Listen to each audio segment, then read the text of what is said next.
आप सभी ने आजकल एक बीमारी का नाम जरूर सुना होगा, थायराइड। लेकिन ये थायराइड है क्या? आज हम इसी बीमारी पर चर्चा करेंगे। थायराइड क्या है, थायराइड कैसे होता है, इसके लक्षण क्या हैं और अगर इसकी कोई घरेलू चिकित्सा है तो वो क्या है। सबसे पहले जान लेते हैं थायराइड है क्या। थायराइड गर्दन के निचले हिस्से में स्थित एक तितली के आकार की ग्रंथि है। ये T3 और T4 हार्मोन को स्रावित करता है। इसे थायराइड हार्मोन कहते हैं। यह हार्मोन शरीर की अनेक गतिविधियों को नियंत्रित करता है, जिसमें दिल की धड़कन और कैलोरी की खपत को कंट्रोल करना शामिल है। जब थायराइड ग्रंथि जरूरत से कम या ज्यादा मात्रा में हार्मोन का निर्माण करने लगती है तो ये थायराइड से जुड़ी समस्याएं पैदा कर देती है। आखिर थायराइड होता कैसे है? अत्यधिक सोया प्रोटीन, कैप्सूल और पाउडर का सेवन करने से, कुछ खास तरह की दवाओं का साइड इफेक्ट होता है जिस वजह से भी थायराइड की समस्या हो सकती है। अधिक तनाव की वजह से, आयोडीन की कमी या अधिकता के कारण, शराब और सिगरेट का सेवन करने से, आनुवांशिकी भी ये प्रॉब्लम आ सकती है। प्रेगनेंसी की वजह से भी थायराइड की समस्या हो सकती है। बात करते हैं थायराइड के लक्षणों की। सामान्यतः थायराइड दो प्रकार का होता है, एक हाइपरथायराइडिज्म और दूसरा हाइपोथायराइडिज्म। इन दोनों के लक्षणों में थोड़ी सी भिन्नता भी पाई जाती है। पहले जानते हैं हाइपरथायराइडिज्म के लक्षण। इसमें वजन कम होना, घबराहट होना, मूड बदलना, घेंगा, सांस फूलना, गर्मी लगना, नींद कम आना, चिंता और परेशानी होना, दिल की धड़कन तेज होना, अधिक प्यास लगना, आंखों में लालपन और सूखापन होना। इसके अलावा हाइपोथायराइडिज्म के लक्षणों की बात करें तो इसमें वजन बढ़ जाता है, थकान महसूस होती है, बालों का झड़ना, अधिक ठंड लगना, डिप्रेशन, गला बैठना, मानसिक तनाव का होना, मांसपेशियों में अकड़न, नाखून और बालों का कमजोर होना, त्वचा का रूखा और कमजोर होना, ये सभी हाइपोथायराइडिज्म के लक्षण हैं। थायराइड की बीमारी का पता कैसे लगाया जाता है? इसका पता कुछ टेस्ट से आप लगा सकते हैं।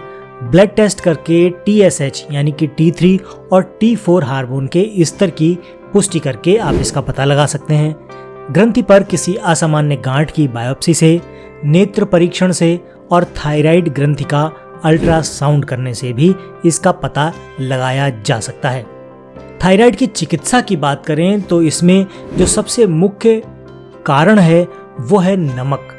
आजकल हम बाजार से आयोडीन युक्त नमक का इस्तेमाल करते हैं। वो नमक चाहे किसी भी कंपनी का हो, लेकिन अगर नमक में तय मात्रा से ज़्यादा आयोडीन हमारे शरीर में जाती है तो वो हमारे शरीर में कई तरह की बीमारियां पैदा कर देती है, जिनमें से एक है थायराइड। ऐसी ही एक दूसरी बीमारी है नपुंसकता की बीमारी। ये बीमारियां अधिकतर आयोडीन की अधिकता के कारण होने वाली बीमारियों में से एक है। आजकल जो थायराइड होने का मुख्य कारण सामने आ रहा है वो है आयोडीन की अधिकता। जितना आयोडीन हमारे शरीर को चाहिए होता है उतना आयोडीन हमें दालों से, सब्जियों से, हरी पत्तेदार सब्जियों से या अन्य दिनचर्या में खाई जाने वाली चीज़ों से हमारे शरीर को वो प्राप्त हो जाता है। लेकिन जब हम आयोडीन युक्त नमक खाकर तय मात्रा से अधिक आयोडीन अपने शरीर में पहुंचाते हैं तो वो हमारे शरीर में मुख्य बीमारियों का कारण बन जाता है। चिकित्सा की बात कर रहे हैं तो इसके लिए आपको सबसे पहला काम ये करना है कि अपना नमक बदल देना है। अगर आप अपने भोजन में आयोडीन युक्त नमक इस्तेमाल करते हैं तो उसको छोड़कर सेंधा नमक बाजार से ले आइए। सेंधा नमक के बड़े बड़े पत्थर आपको बाजार में मिल जाएंगे, उन पत्थरों को ले आइए। उसमें से जितना नमक आपको चाहिए उतना पत्थर तोड़ लीजिए, उसको पीस लीजिए या क्रिस्टल फॉर्म में रख लीजिए और उसको सब्जी बनाने में इस्तेमाल कीजिए। सब्जी है, दाल है, सलाद है, इन सभी चीज़ों में आप उसका इस्तेमाल कर सकते हैं। साथ ही अगर कहीं पर आप सलाद का इस्तेमाल कर रहे हैं या फिर छाछ, मट्ठा, दही को खा रहे हैं तो उसमें आप काले नमक का इस्तेमाल भी कर सकते हैं। इसके अलावा इसकी चिकित्सा हम हरे धनिये से कर सकते हैं। आप घरों में जो सब्जी बनाते हैं उसमें हरे धनिया की पत्तियां डालते हैं। वो हरे धनिया की पत्तियां थायराइड की सबसे अच्छी औषधि होती हैं।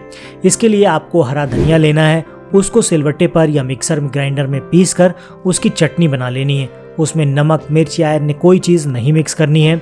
वो 1 चम्मच चटनी आपको 1 गिलास हल्के गुनगुने या सादे पानी में मिलाकर पीना है और नियमित रूप से ऐसा करना है। सुबह के समय ऐसा करना है और अगर ऐसा प्रयोग आप करते हैं और थायराइड आपकी अभी शुरुआत हुई है तो ये आप मान के चलिए 3 से 6 महीनों में आपकी जो थायराइड है वो ठीक होना शुरू हो जाएगी। जब बाजार में हरा धनिया आपको नहीं मिलेगा तो आप क्या करेंगे? उस स्थिति में आप बाजार से सूखा धनिया ले आइए। वो जो गोल गोल धनिये के बीज होते हैं वो धनिया आप बाजार से ले आइए। उस धनिये को आप चाहें तो पीस लें, नहीं तो आप साबित धनिया रख सकते हैं। रात को 1 गिलास पानी में 1 चम्मच धनिया भिगोकर सो जाइए। सुबह उठते ही वो धनिया चबाकर खा लीजिए, साथ ही वो गिलास पानी आप पी लीजिए। धनिया अगर चबाकर ना खा पाएँ तो उसको कूट कर किसी चटनी में या किसी और चीज़ में मिलाकर भी आप उसका इस्तेमाल कर सकते हैं। ऐसा करने से 3 से 6 महीने में, अगर आपकी थायराइड नहीं है तो 3 से 6 महीने में उसका रिजल्ट आपको देखने को मिल जाएगा। अगर थायराइड पुरानी है तो इसका रिजल्ट हो सकता है थोड़ा समय ले, लेकिन ये उपाय आपके शरीर से थायराइड की इस अधिकता या निम्नता को संतुलित कर देगा। थायराइड की बीमारी आपके शरीर से दूर भाग जाएगी। आशा करता हूँ आज की जानकारी आपके बहुत काम की रही होगी। वीडियो पसंद आया है तो इसे लाइक करके चैनल को सब्सक्राइब ज़रूर कर दीजिएगा। आज के वीडियो में फ़िलहाल इतना ही। मिलते हैं अगले वीडियो में ऐसी ही किसी नई इन्फॉर्मेशन के साथ। तब तक के लिए जय हिंद, वंदे मातरम।